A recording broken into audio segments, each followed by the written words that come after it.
የኦርቶዶክስ ቤተክርስቲያን ከእንግዲህ ወዲህ የምንድነው በጸጋ ብቻ ነው ብላ ብታስተምር በቤተክርስቲያኗስ ምን የሚፈጠር ይመስላችኋል? ስራ የሌለው እምነት ቢኖር በራሱ የሞተ ነው ብሎ ፓስተሮችና ነቢያቶች ቢያስተምሩ ምን የሚፈጠር ይመስላል? አርቲስቶቻችን አልቀዋል። የዚህ ሁሉ ችግር ስሩ ግን መተት ነው። የዓለም ትርምስ ስላልተመቸኝ ወደ ጌታ ፊቴን አዙሬያለሁኝ። ጌታን ማለት ያዋጣኛልና።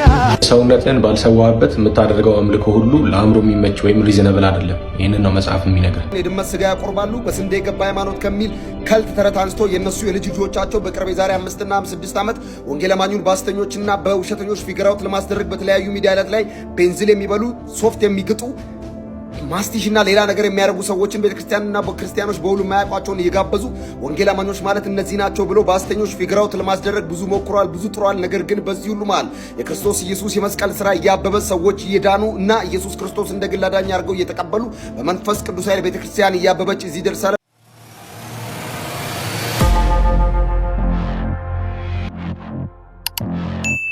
የኦርቶዶክስ ቤተክርስቲያን ከእንግዲህ ወዲህ የምንድነው በጸጋ ብቻ ነው ብላ ብታስተምር በቤተክርስቲያኗስ ምን የሚፈጠር ይመስላችኋል? ስራ የሌለው እምነት ቢኖር በራሱ የሞተ ነው ብሎ ፓስተሮችና ነቢያቶች ቢያስተምሩ ምን የሚፈጠር ይመስላል? እመነኝ ቸርቾች ባዶ ይሆናሉ። ምክንያቱም ብዙዎች ጾም፣ ጸሎት፣ ስግደት ሰልችቷቸው የወጡ ስለሆኑ የአማኒ ነው የሚሆኑት እና ፓስተሮችና ነቢያቶች የእንጀራ ገመዳቸው ነው የሚበጠሰው።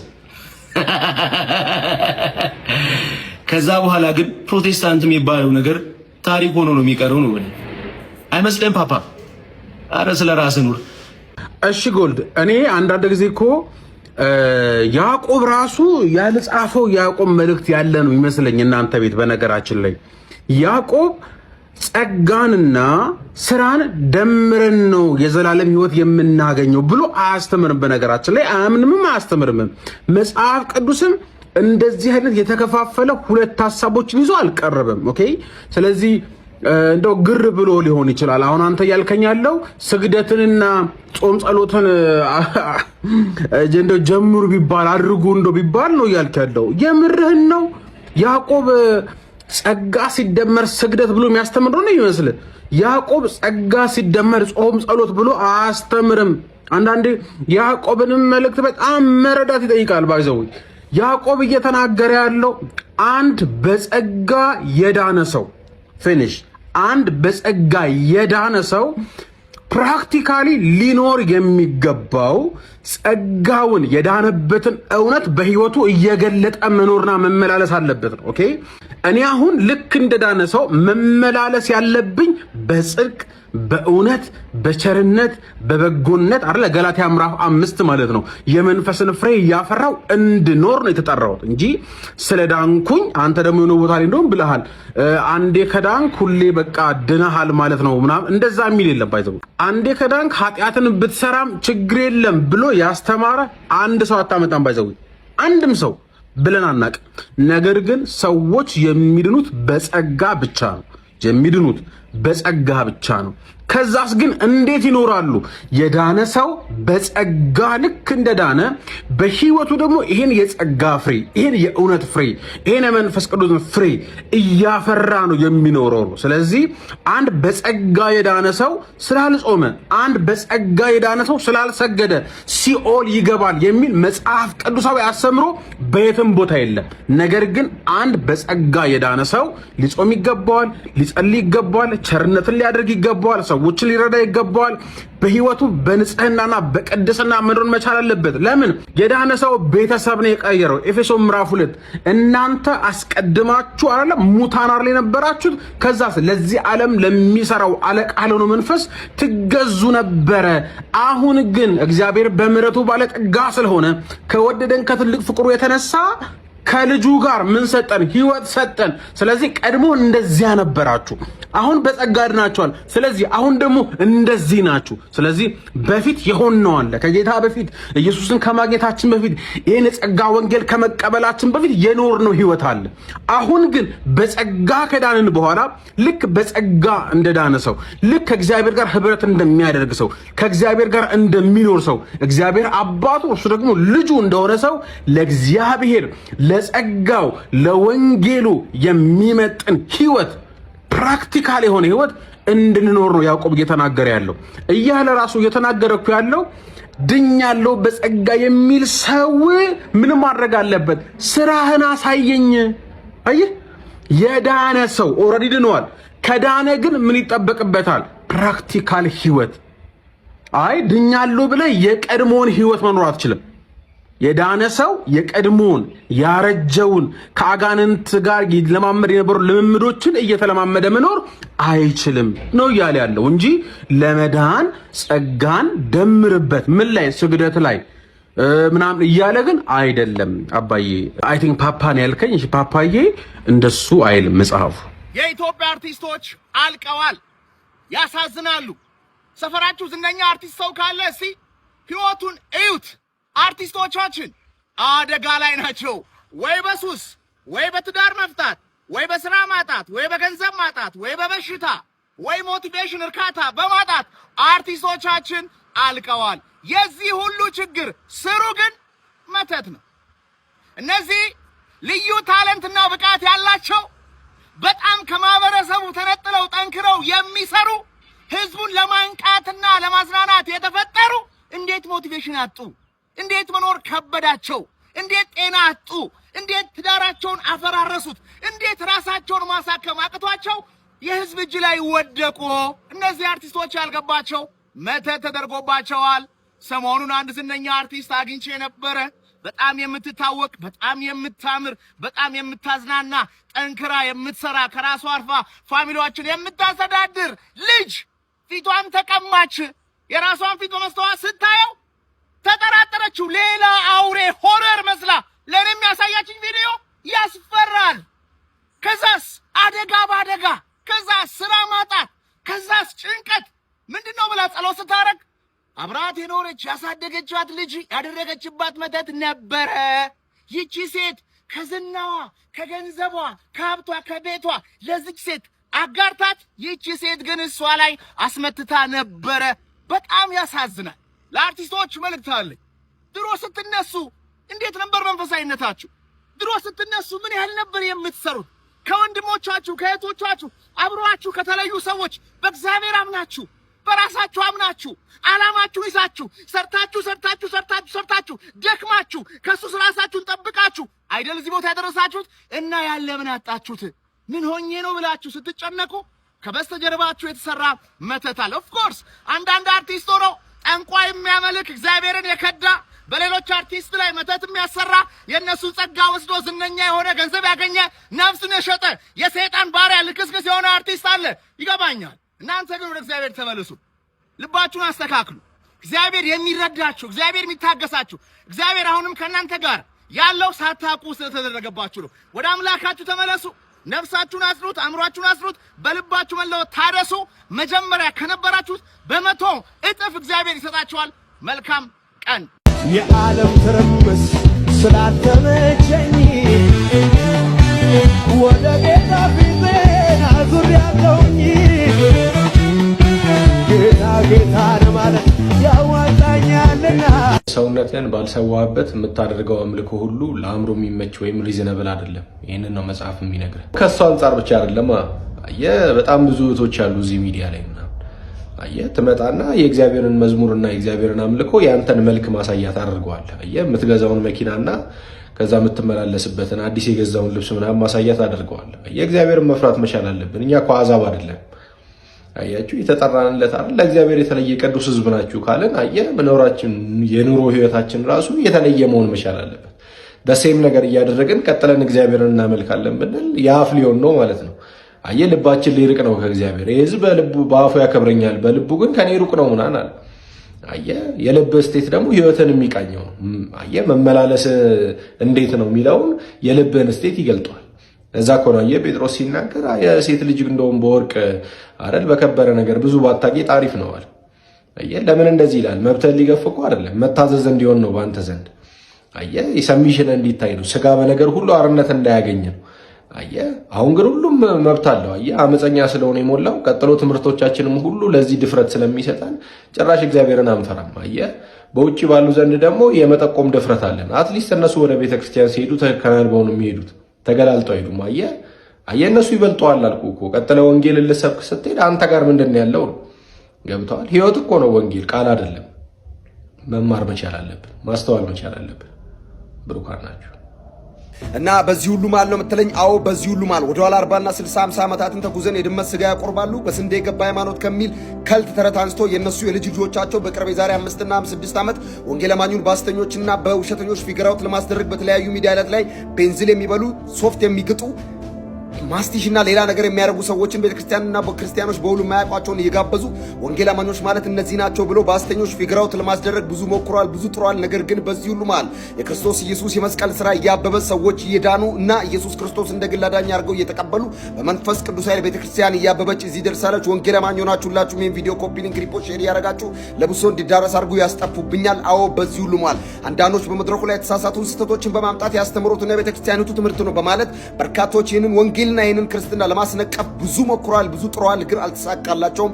በዚህ ሁሉ መሃል በርካቶች ጌታን እየተቀበሉ እዚህ ደርሰዋል። በግለሰብና በቸርች ውስጥ በተፈጠሩ ክፍተቶችን ቂም በቀል በመነሳሳት የተለያዩ ግለሰቦች በሚዲያ በመውጣት ለእግዚአብሔር የወገኑ መስሎ ቤተክርስቲያንና የወንጌል እንቅፋት ሆነው ከፊት እየቆሙ በርካቶች ቤተክርስቲያን አገልጋዮች ላይ አላስፈላጊ ንግግር የተናገሩ ሰዎች በዚህ ምክንያትና በዚህ ነገር የተነሳ ወደ ወንጌል እንዳይቀርቡ ቢጥሩም የወንጌል ባለቤት ሆኖ እግዚአብሔር በልጁ በክርስቶስ ኢየሱስ በኩል ጨክኖ በሰራው የመስቀል ስራ የማይደራደረው የዘላለም አምላክ ወደ ፍቅሩ ልጅ መንግስቱ ሁላችንም በመንፈስ ቅዱስ ኃይል እያፈለሰ የሚገኘው እርሱ ሰዎች ሁሉ እንዲድኑ በሚወድ ተብሎ የተነገረለት እግዚአብሔር ከልጁ ወንጌል ፊት የሚቆሙትን ሁሉ እየጠረገ ቤተክርስቲያንና ወንጌልና ክርስትና እያበቡ ዛሬ ቀጥሏል።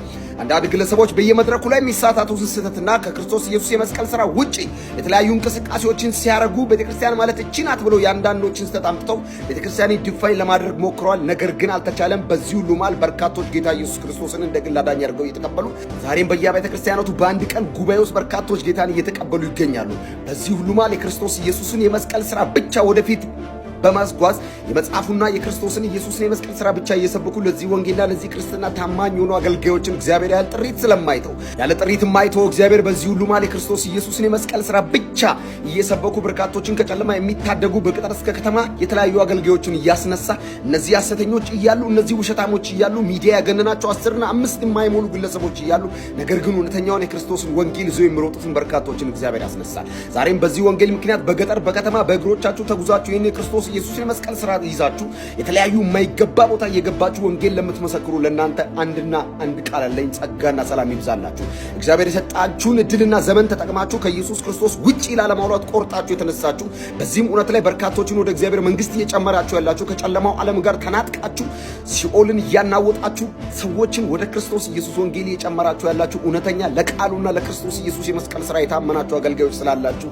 ዛሬ ማሴት እናደርጋለን። በጣም ብዙ ተመክሯል። በጣም ብዙ ስም ማጥፋት ተደርጎባታል ይቺ ክርስትና። ነገር ግን የክርስትና መስራችና ቱምቢውና ትክክለኛ ሆኖ ሁልጊዜ የምናየው የናዝሬቱን ኢየሱስን እያየን በክርስትና እንቀጥላለን። ከሰዎች ድካም አንጻር ከሰዎችም ልክነት አንጻር ክርስትናን አልለካም። የአንዳንድ አገልጋዮችን ድክመትና ስህተት እያመጡ ክርስትና ማለት ነው ለማለት ብዙ ሞክሯል፣ ብዙ ጥሯል። ነገር ግን ድካም የማያውቅ ነገር ግን ብርታትን የሚሰጠን ነገር ግን ያልተሳሳተ የማይሳሳት የዚህ ክርስትና ድል አድራጊና ፍጹም አድራጊ ጀማሪና ፈጻሚ የናዝሬቱን ኢየሱስን እያየን እስከ መስቀል ድረስ የኋላችንን እየተውን የሚታገልና ቶሎ የሚከበንን ኃጢአት በጸጋው ጉልበት እየተላቀቀን እስከ እርሱን ወደ መምሰል እንሄዳለን፣ እናድጋለን። ቤተክርስቲያን ድሮም ዘንድሮም በዚህ ሁሉ ጥንቅጥ መሃል እያበበችና እየቀጠለች ትሄዳለች። አንዳንድ ከሆዷ የወጡ ሰዎች ከሆዷም የተገኙ ክርስቲያንን የሚሉ ግለሰቦች ቤተክርስቲያንን ባላሰቡት መንገድ አታክ እያደረጉና ከወንጌል እንቅፋት ሆነው ከፊት እየተነሰቀሉ ቢቆሙም እግዚአብሔር በዚህ እውነትና በዚህ የልጁ የክርስቶስ የመስቀል ስራ ላይ ስለማይደራደር ከመንገድ እየጠረጋቸው ሊያጠፉ የተነሱትን እያጠፋ የክርስቶስ ኢየሱስ የመስቀል ስራ ግን እያበበ ቀጥሏል። ሁልጊዜ እግዚአብሔር ከቤተ ክርስቲያንና ከልጁ የመስቀል ስራ ጎን ጋር ይቆማል። መንፈስ ቅዱስም የቤተ ክርስቲያን የኃይል ምንጭ ሆኖ ያገለግላል። እኛ ግን የተሰቀለውን ክርስቶስን እንሰብከዋለን፣ እርሱን እናያለን። የመጨረሻ ተስፋችን እሱ ነው። ወንጌል አማኞች ነው። ህዝብ ይዞ የመጣ ሃይማኖት የለም። የትኛውም ሃይማኖት በተለያየ ጊዜ ወደ ሀገራችን ወደ ኢትዮጵያ መጣ። ህዝቡን ያገኘው ቁርአን ይዘው የመጡት ህዝቡን ያገኙት ከመካ መዲናው ከአረብ ምድር አይደለም፣ ይታወቃል። ካቶሊክ ከአውሮፓ አይደለም፣ ፕሮቴስታንት ከአውሮፓ ከአሜሪካ አይደለም ህዝብ ያመጡት። እነሱ መጽሐፍ ቅዱስ ይዘው አልፎ አልፎም ስንዴና ዘይት ይዘው ሊመጡ ይችላሉ። ሌሎችም ቁርአናቸውን ይዘው መጡ። ከየት ነው ህዝብ ያገኙት? ከኢትዮጵያ ኦርቶዶክስ ቤተክርስቲያን ጉያ ህዝብ ይዘው አልመጡ። ሐሳብ ይዘው መጡ። አንዳንዶቹ እርዳታ ይዘው መጡ። ምናልባት ይሄንን መናገር ጥላቻ እንዳይመስላችሁ፣ እውነቱ ይሄ ስለሆነ ነው። ህዝብ ይዘው የመጣ ሃይማኖት ካለ ይጣ። እሺ ዞሮ ይሄ መምህር እየተናገረ ያለው እንደው ድክመታቸውን ነው። በእርግጥ ሁሉም መተው ከኛ ነው የወሰዱት እና የኛን ድካም ያሳያል ነው። ነገር ግን በዛ ውስጥ ደግሞ ያሉትን አንዳንድ ነገሮች ግን በጣም ስል ስለሆኑ እነሱን መናገር ፈልጌ ነው የመጣሁት። የመጀመሪያው ሁሉም ሃይማኖት መጥቶ ነው አሉ። እስልምና መጥቶ ነው፣ የፕሮቴስታንት ሃይማኖትም መጥቶ ነው፣ አንዳንዱ ስንዴ የሚይዘው ምናምን መጥቶ ነው እና ከኛ ምዕመን ነው የወሰደው። ከየት አመጡ ሲል ነበረ። እውነት ነው፣ እስልምና ከውጭ ነው የመጣው። ከዛም ከኢትዮጵያ ኦርቶዶክስ ተዋሕዶ ሊሆን ይችላል የወሰደው። ወንጌላውያን አማኞችም ልክ እንደዚሁ ከውጭ ነው የመጡት። ከዛ በኋላ ከኢትዮጵያ ኦርቶዶክስ ተዋሕዶ ቤተክርስቲያን ነው ወንጌል እየሰበኩ የወሰዱት እና አብዛኛው ምዕመን አብዛኛው አይደለም ኦልሞስት ሁሉም በሚባል ደረጃ ከውጭ ተጽዕኖ ስላልመጣ ሁሉም ከኦርቶዶክስ ተዋሕዶ ነው የተወሰደው ብለን ልንል እንችላለን። ከተወሰነ እዚህ ጊዜ በኋላ መዋለዱ እንዳለ ሆኖ ነገር ግን እስቲ ይምጣ ማን ነው እንዲዞ የመጣው ለማለት ግን የሚያስደፍሩ ነገር ምንድነው? ኦርቶዶክስ ራሷ መጣ አይደለችም ወይ ነው ማለት። ኦርቶዶክስ ሀገር በቀል ሃይማኖት ናት። አንዳንድ ሰው እንደዛ ብሎ የሚያምኑ በነገራችን ኦርቶዶክስ ቤታ ሀገር በቀል እዚህ ኢትዮጵያ ውስጥ የበቀለ የሚመስላቸው ሰዎች አሉ። እንደሚታወቀው እስልምናም ክርስትናም ምንጩ የሚታወቅ ስፍራ ነው። እነ ቡዲዝም እና ሂንዱይዝም ካልሆኑ በስተቀር ማለት ነው። ስለዚህ የአገባባችን ዘመን የአመጣጣችን ጊዜ ይለያይ ይሆናል እንጂ ሁሉም ሃይማኖት ኢትዮጵያ ውስጥ መጤ ነው። ስለዚህ አንደኛው ወይ በስንዴ ይመጣል፣ አንደኛው ደግሞ አንደኛው ታቦት ተሰርቆ የሚባል ታሪክ አለ፣ አንደኛው ደግሞ በወንጌላዊ ይባላል፣ አንደኛው በኢትዮጵያ ጃንደረባ ይባላል። በአንድም በሌላም የገባንበት አገባብ የመጣንበት ጊዜ ይለያይ ይሆናል እንጂ ኢትዮጵያ ውስጥ ሁሉም ሃይማኖት መጤ ነው። ከአንድ ሃይማኖት በስተቀር ሀገር በቀል የሆነ ሃይማኖት ኢትዮጵያ ውስጥ አንድ ብቻ ነው፣ እሱም ፍቅር ሲዝም ብቻ። ዛሬ ደግሞ ከኢትዮጵያ ኦርቶዶክስ ተዋሕዶ ቤተክርስቲያን የማይመቸኝና የማይገቡኝ 5 ነገሮች። የመጀመሪያው ከመጽሐፍ ቅዱስ ጋር ፈጽሞ የማይስማሙ እልፍ የሆኑ የመጽሐፍ ክምችቶች፣ በጣም ብዙ እልፍ መጽሐፎች አሏቸው። ነገር ግን ከመጽሐፍ ቅዱስ ጋር ሆድና ጀርባ ናቸው። በፍጹም የማይጣጣሙ አንዳንዶቹ እንደውም ከመጽሐፍ ቅዱስ ጋር የሚጋጩ ልዩ አስተምሮ ያላቸው የመጽሐፍ ክምችቶች አሏቸው።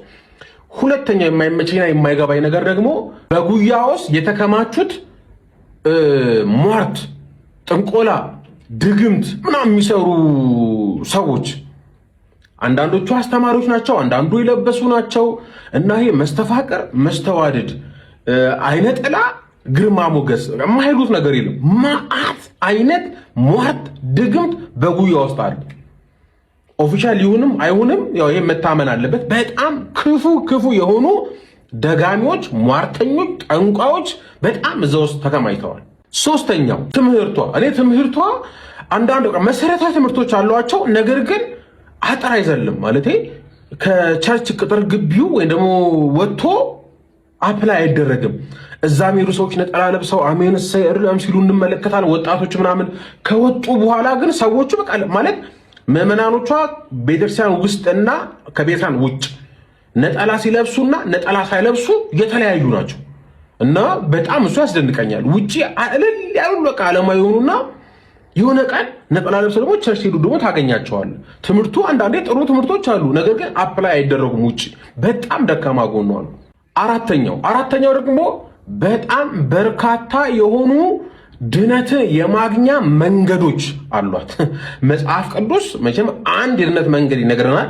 እሱም በክርስቶስ ኢየሱስ በኩል የሆነ የዘላለም ሕይወት ሲሆን በኦርቶዶክስ ተዋሕዶ ቤተክርስቲያን ደግሞ መዓት ነው። በዚህ በኩል እንትን ካረክ በዚህ በኩል እንደዚህ ቆንቅ እንትን ገዳም ከሄድክ እንዲህ ካደረክ መልአኩ እንደዚህ ቅዱሳን እንደዚህ ተብሎ መዓት የሆኑ የድነት መንገዶች አሉ። የመጨረሻውና ዋነኛው የማልቀበለው ነገር ደግሞ መጽሐፍ ቅዱስን በተመለከተ ነው። ኦርቶዶክስ ተዋሕዶ ቤተክርስቲያን የራሷ የሆነ ከጥንታውያን ቅጂዎች ጋር ከመጽሐፍ ቅዱስ መሰረታዊ ቋንቋ ይልቅ ግዕዝ ላይ ፎከስ አድርጋ እየተረጎመችው ለራሷ የሆነ መጽሐፍ ቅዱስ አለ። ይሄ ደግሞ ለአንድ እንደ ክርስቲያን ለሚያስብ ሰው ፈጽሞ በቃ ተቀባይነት የሌለው ነገር ነው። መጽሐፍ ቅዱስ ለኔ እንደሚሆን ብላ አተረጉምም። መሆን ያለብህ እንደ መጽሐፍ ቅዱስ ነው አንተ የምትሆነው እንጂ መጽሐፍ ቅዱስ ለአንተ እንዲሆን ተደርጎ አይጻፍም በፍጹም ማለት ነው። ስለዚህ መጽሐፍ ውስጥ ያለውን የጣፈጠውንም የመረረውን አምኖ ተቀብሎ ራስን በዛ መንገድ መምራት ነው እንጂ ለኔ እንዲሆነኝ ተብሎ ከጥንት ቅጆች ፈጽሞ ሆድና ጀርባ የሆነ መጽሐፍ ማተም ይሄ በፍጹም ተቀባይነት የሌለው ነገር ነው።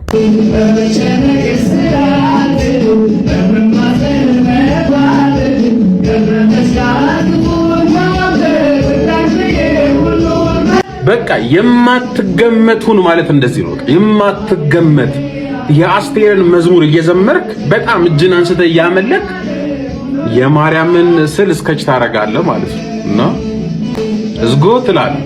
ትውልዱ በቃ ምንድነው እየሆነን ያለነው ነው ወገን።